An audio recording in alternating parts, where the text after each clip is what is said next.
Now we're starting the wonderful topic of chemical equilibrium.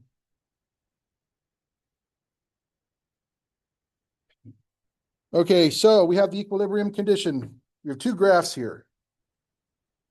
One of them shows rate versus time. The other one shows concentration versus time or amount. It doesn't matter, concentration, amount.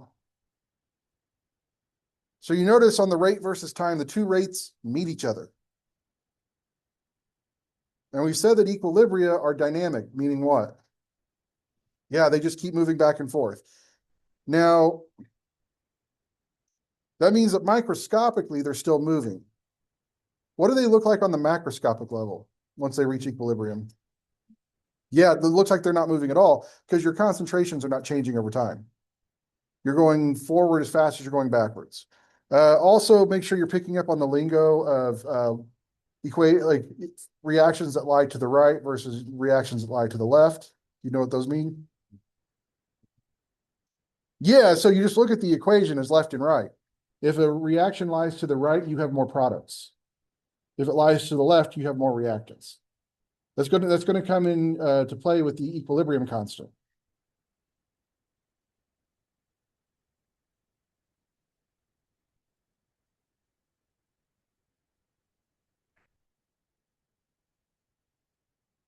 And it makes sense to you that the reaction is moving, but the concentrations are not changing.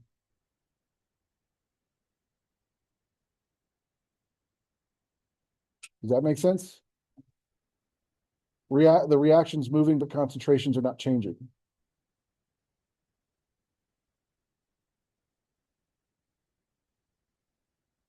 Okay, so answer some questions here.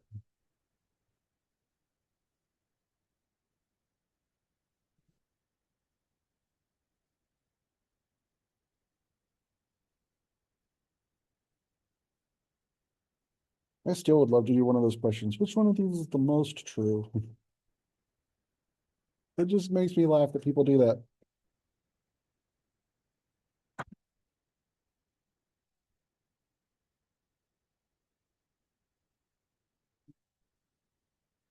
You're correct. D is not right. It is. It's C.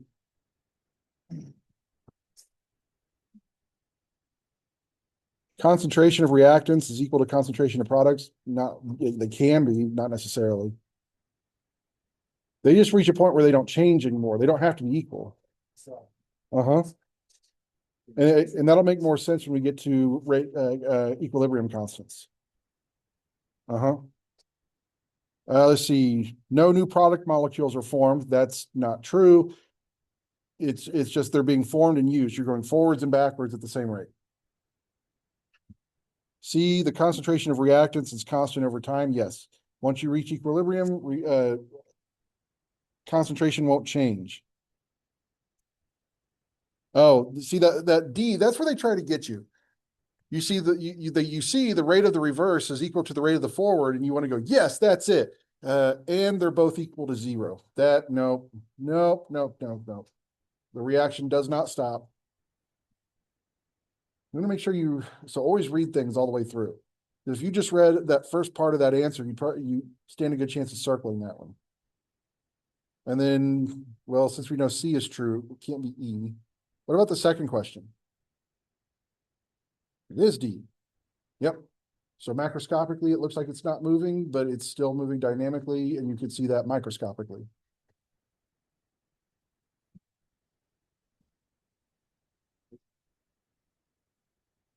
I thought you would feel that one. Sometimes it is that one. Oh, yeah. Yeah, I've heard that there's some FYIs that just like, today, I'm going to make your life miserable.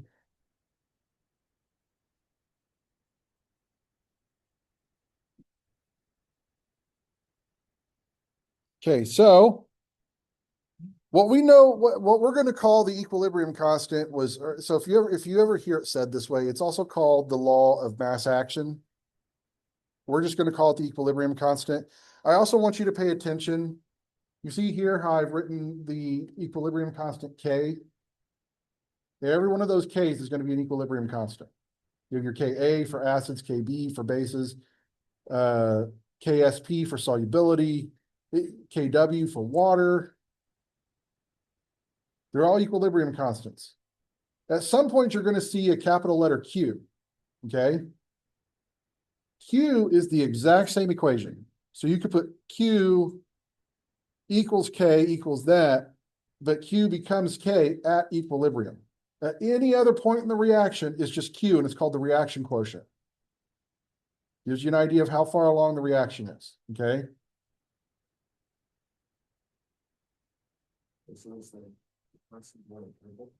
Yes.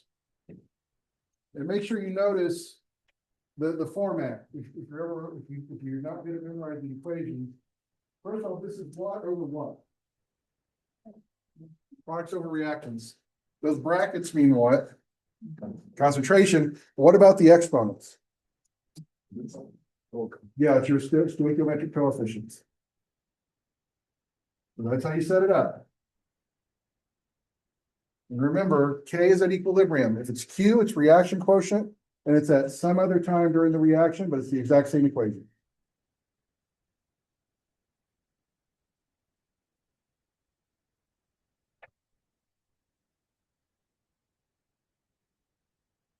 I was even nice on this general equation. I wanted to put the Greek letters in it and all.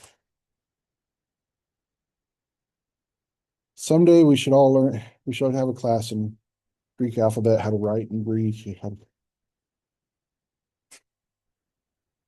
So I'm going to go through, I'm going to do this first one here. So if I want the equilibrium constant for this one,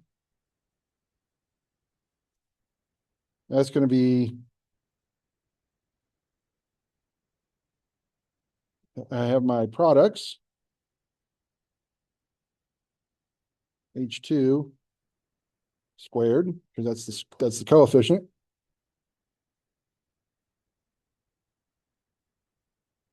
On the bottom, I'll have my reactants.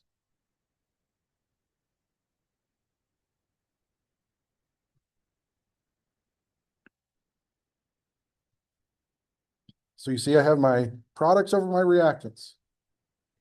Okay, now you guys do the next one.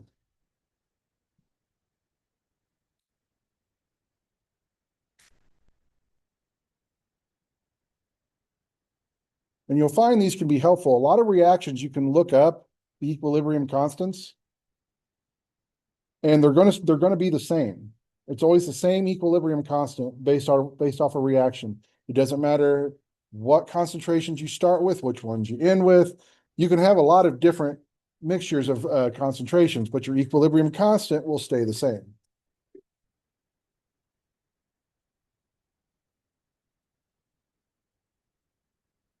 Like you could look up the Ka of acetic acid. So for this one, let's see.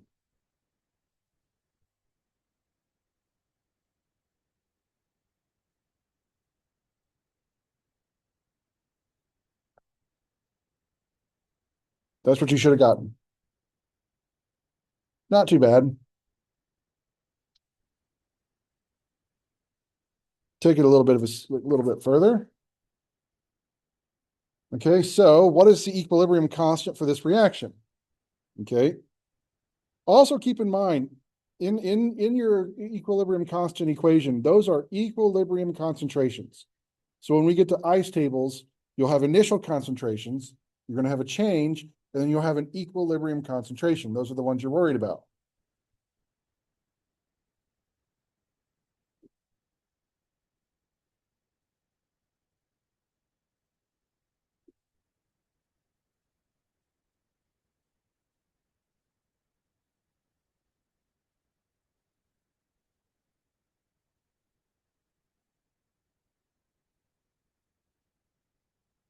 So then we take our numbers.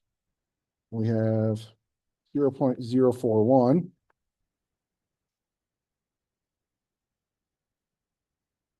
And then 0.0078.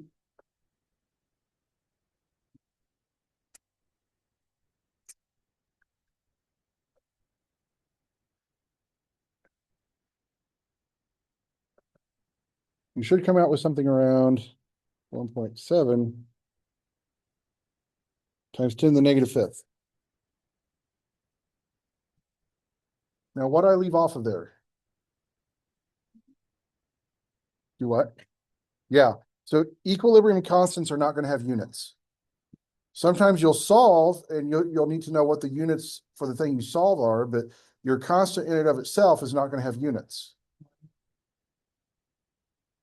Honestly, I don't have that answer. It's just, we use the number as a measure of the reaction. So like, look at this one. Well, when would be a reaction at a rate of, Well, this isn't a rate. This is just an equilibrium constant. It's just a number that tells you where your reaction is at. And so you see, this is on your to the negative fifth. You see how small that is? Yeah. Your small equilibrium constants, this is a reaction that lies to the left. More reactants, less products. You're going to have more N2 and O2 than you will nitric oxide at the end. No, it really has to do with the reaction. There's a lot of things that go in, you know, what are the statistics of actual collisions of reactant molecules? What kinds of energies do they have? How likely is this reaction to occur? And you get a reaction constant that tells you, not the most common. It's gonna lie pretty far to the left. just looking at like, if you look at the M2 O2 rate, can you determine the rate and just test that? This is what means greatly largely. I'm not sure I understand what you want. So if you look at the equation, M2 and O2 both have a lot more molarity than NO. You look at that and substrate it's the negative. Oh yeah, if you know those are equilibrium concentrations. So you can, depending on if you know everything about the reaction. If you have enough information from the reaction, yes, you can tell like, well, I like imagine you know where you started and what your initial concentrations were. And you see that your reactants have changed very, very, very, very little. Well, then you would know, okay, that's going to lie far to the left. Otherwise, you need the equilibrium constant and look how big it is to get an idea. Because at the same time, these numbers here could have started out at like 1.2 and 5.6. It could have been huge, which in this case, you used a lot of them. So we kind of need to know where everything starts.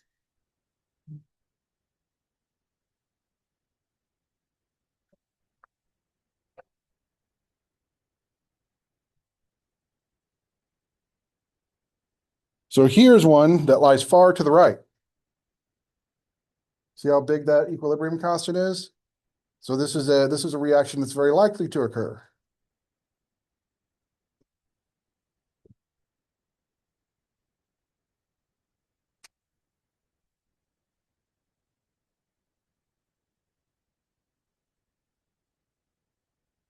So now we have to start asking ourselves, what happens when we start manipulating chemical equations? So we're going to take this one we just had here, and we're going to reverse it. When we get a new equilibrium constant that shows the reverse of that is a very small equilibrium constant, so it's not likely to go backwards. So then we say, well, what happens when we reverse a reaction? How does we have to kind of know what to do to the equilibrium constant when we manipulate chemical equations, and we need to be able to do it quick. Okay. So if we take this reaction here and we reverse it, the first thing we're going to get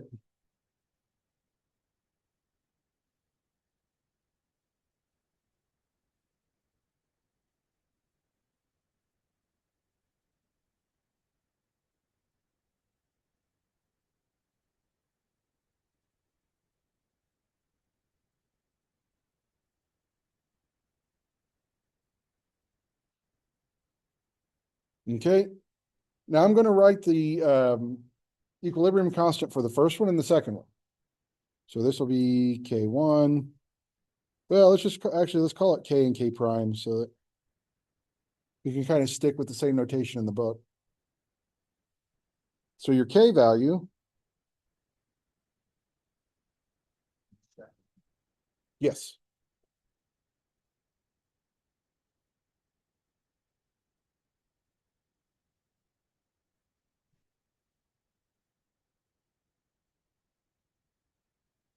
Yep, hang on.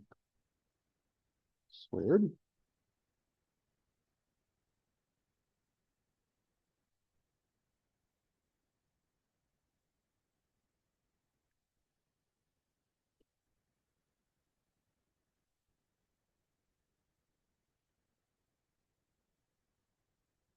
And then I want to write K prime. Yeah. Don't know how long I need that line. Products.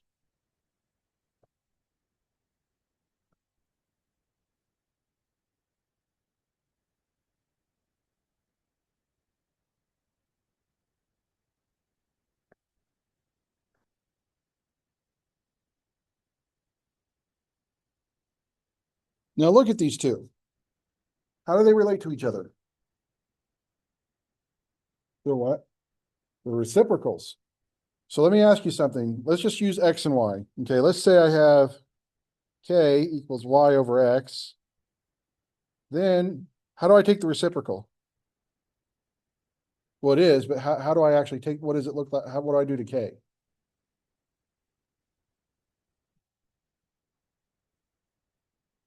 It is. So your reciprocal is 1 over K, which will give you 1 over Y over X. What do I do when I have a fraction in the denominator? Yeah, so I flip and multiply X over Y. So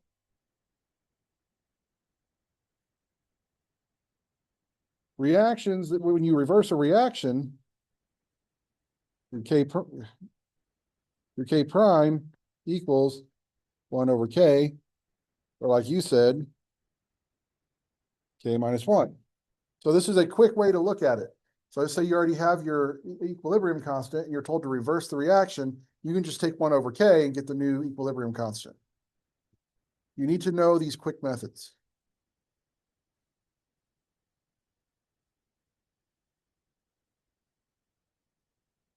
So we have the rule there. Mhm. When you reverse a reaction, your new equilibrium constant is 1 over K.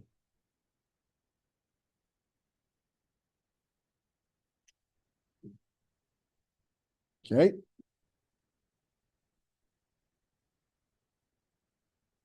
So let's start. So let's look at this. Okay, well, what happens? We need to know what happens when we either multiply or divide by an equation by a whole number. It's going to be the same. It's going to be the same thing. So like dividing by 2 is the same thing as multiplying by 1/2. We can look at it the same way. Okay. So let's look at our K value first.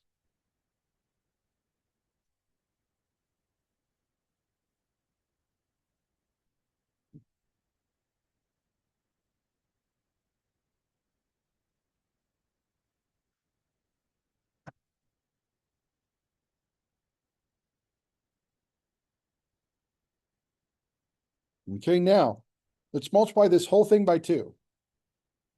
Okay, so that's going to give us 8 irons, 602.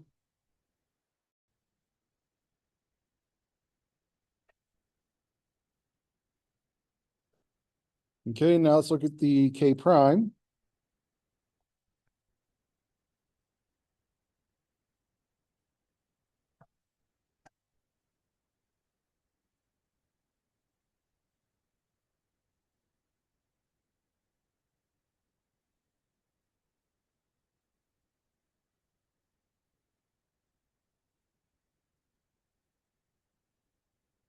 Okay, so then what we can say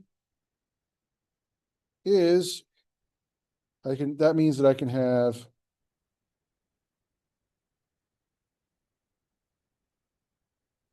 does that make sense to you? Like what happens if I have X squared And then I cube that whole thing. Yeah, so x to the 6, so x to the 2 times 3, x to the 6, just making sure we remember how exponents work.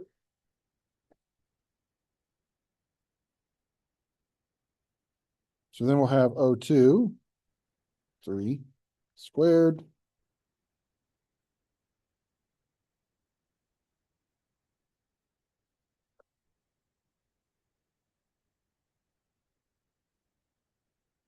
Now we know when everything has the same exponent, we can just take that exponent to the outside.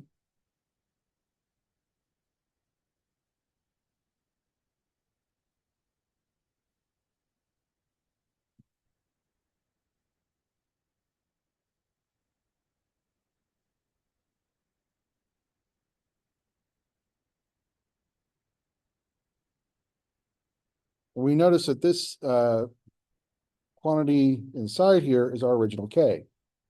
Okay, so that means that our K prime equals K squared.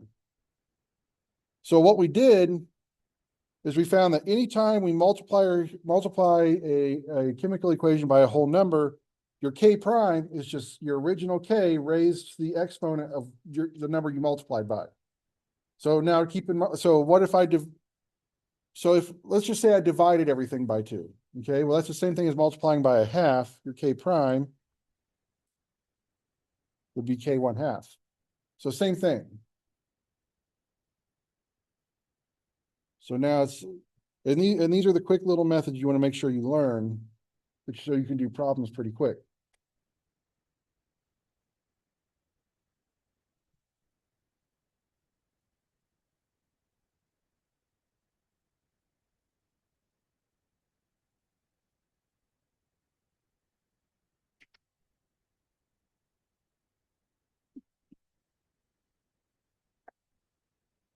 Okay. The last thing I want to look at for the moment involving K values is what happens when you add chemical equations together. So you would imagine this has a K1, this has a K2. We're going to add these. When you add them, you're going to get 2 NO plus Cl2.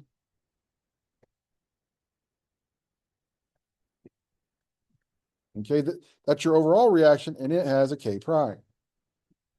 So let's write these out. So your K1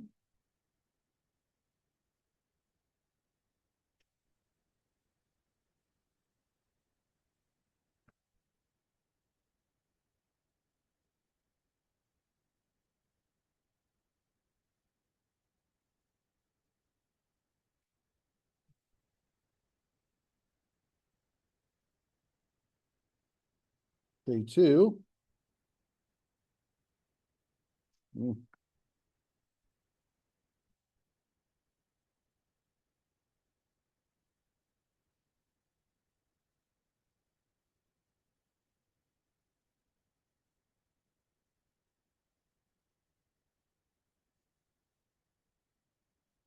All right. Then your K prime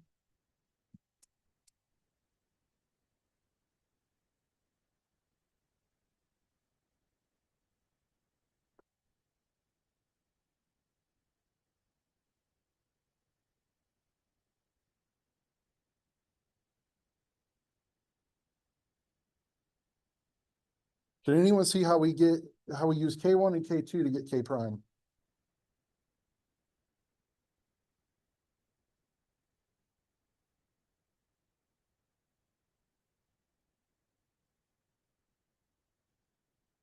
Not atom.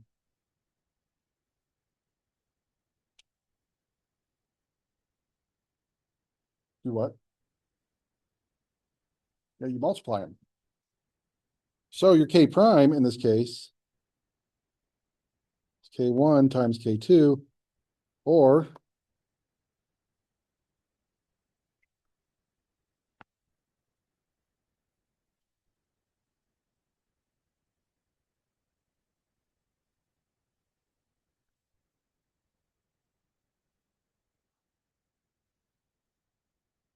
and then if you look, you go through when we're multiplying, Let's see, the NOCO2, Cl2 cancels out. And then on the bottom, I'm going to get NO times NO. NO squared, Cl2 doesn't cancel.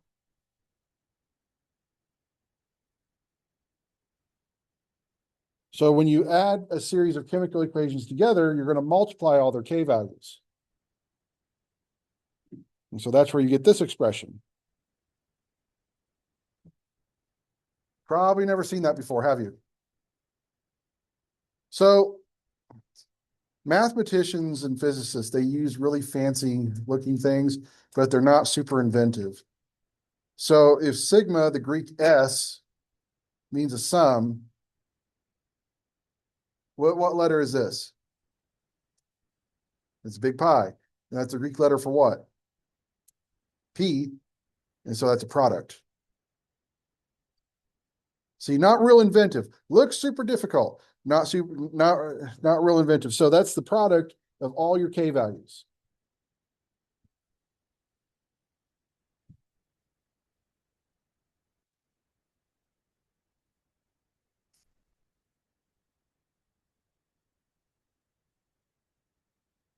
Okay, so there's three quick things you can do with your K values based off the situation you have. Okay, look here. So, here's our overall reaction. I'm going to answer A because it's the easy one. So when I'm answering these, I have to ask myself what was done to the equation. Okay, so in A, I noticed that everything was divided by 2, which means that it's multiplied by 1/2. So my K prime going to be K raised to the 1/2, 1.3 times 10 to the negative 2 raised to the 1/2, and that's going to give me 0.11. That's my K prime. Okay, you guys do the second one.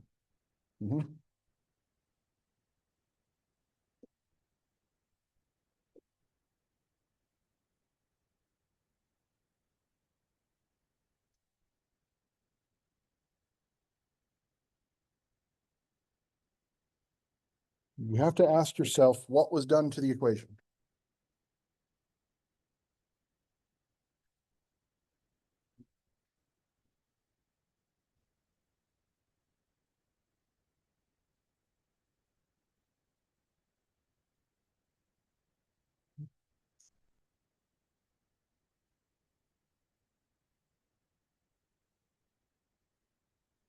You notice that multiple things were done to this. Yes. Good work.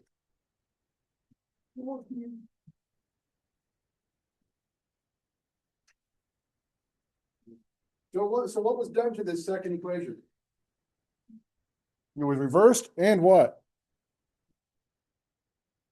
Yep, reversed and divided by 2. So I know that reverse, and you could really do this in any order. So I could say my K prime, let's reverse it, it's going to be 1 over K.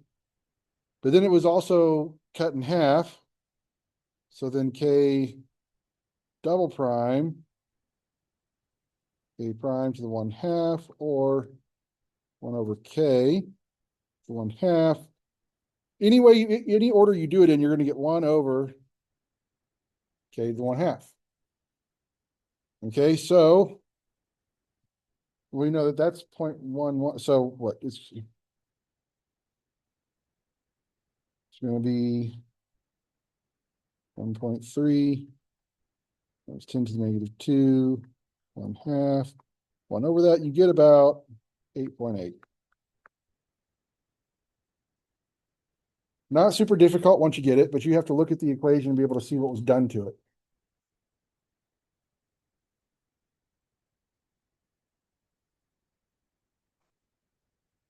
Okay, go.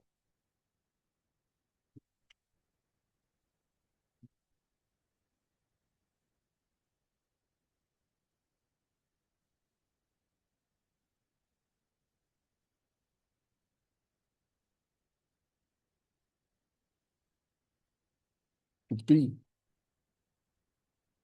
Remember when we were looking at equilibrium constants, the very first thing we said was early on, this was also called the law of mass action. So you're just looking for your equilibrium constant.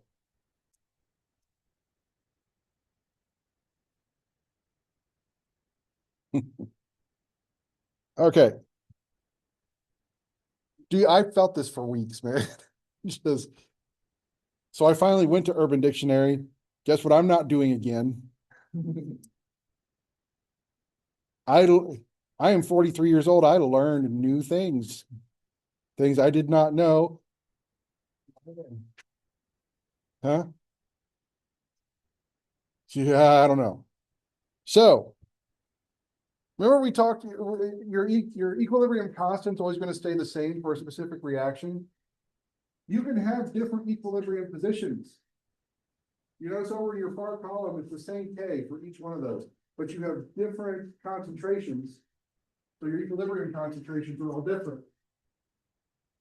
Those are called equilibrium positions. It depends on where the reaction starts and how far it goes. The constant's going to stay the same. But that does not necessarily mean that all of your concentrations are the same.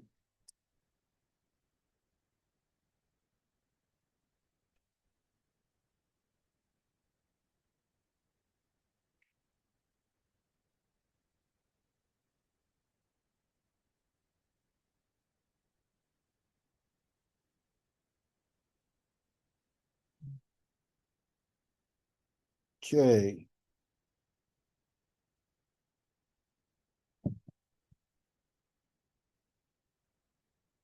This right here is probably going to be the hardest math of the chapter, but it's all algebra. So we'll go through this next time and just keep plowing away at this chapter. What we're editing. Well, we could start it, but only get a few steps in. The